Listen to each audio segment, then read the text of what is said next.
Hello everyone and welcome to another video. Now, have you ever purchased something and immediately wondered why, only to remember it was because of the attractive price tag? Well, that's exactly what happened here. This is a tiny keyboard and mouse combo that I paid just £15 for, and today we're going to be seeing if it's actually usable both for everyday and of course gaming purposes.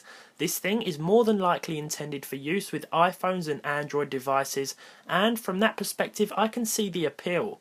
It would also make a very handy presentation tool. Standing at the front of the class or office, giving a PowerPoint presentation would work out very well thanks to how well this thing fits in the hand. So you get a standard QWERTY keyboard layout minus a number pad at the end, because that is of course replaced by the built-in mouse, which not only features a left and right click button thankfully, but it also works like a laptop mouse pad where you can just tap the trackpad to perform a click. We've also got the on-off button and micro USB charge port around the edges, and if you're using it with a traditional desktop then you'll likely need the Bluetooth adapter, which slides straight out of the top. Lovely. So we've had a look around, and before we try and use it for gaming, let's see what it's like for everyday use. So here we are on Google, and I'm now going to try and navigate to YouTube. This thing is a little fiddly, I must admit, but with some persistence I managed to get my YouTube channel just fine, albeit a few seconds slower than usual and with the apparent inability to scroll down. But let's try typing. If we open up Notepad and start typing, again you'll see things take a little longer thanks to my sausage fingers, and my position behind the camera may have something to do with it. I also seem to have a problem with the U key, but overall it will do you just fine in emergencies. So on to gaming, and this should be very interesting. We tried Minecraft first because it's the simplest control scheme wise, just a bit of forwards, backwards, side to side and clicking.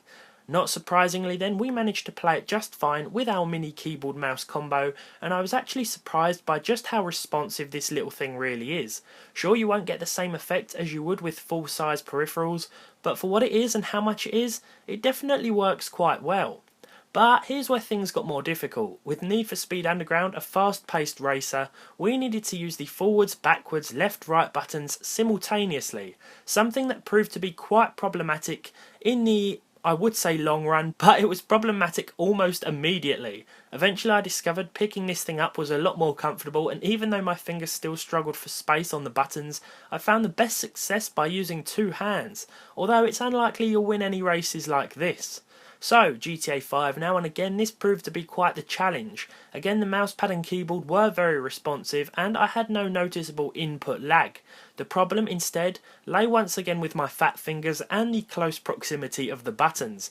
I couldn't quite find a comfortable position to play this game in, but it was by no means unplayable with this sort of portable setup, if you don't mind just sticking to jogging about and missing everyone you aim at. But with this being Grand Theft Auto, you more than likely do mind that, so this isn't ideal.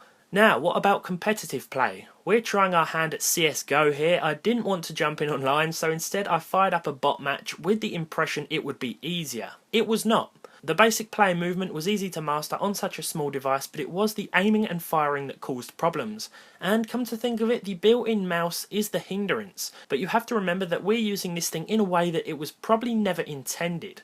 Basic browsing and typing on the go work well, and games like Minecraft that don't require a constant varying combination of buttons to be pressed in rapid succession work fine. But overall I enjoyed taking a look at this budget product nonetheless, and I hope you guys did too.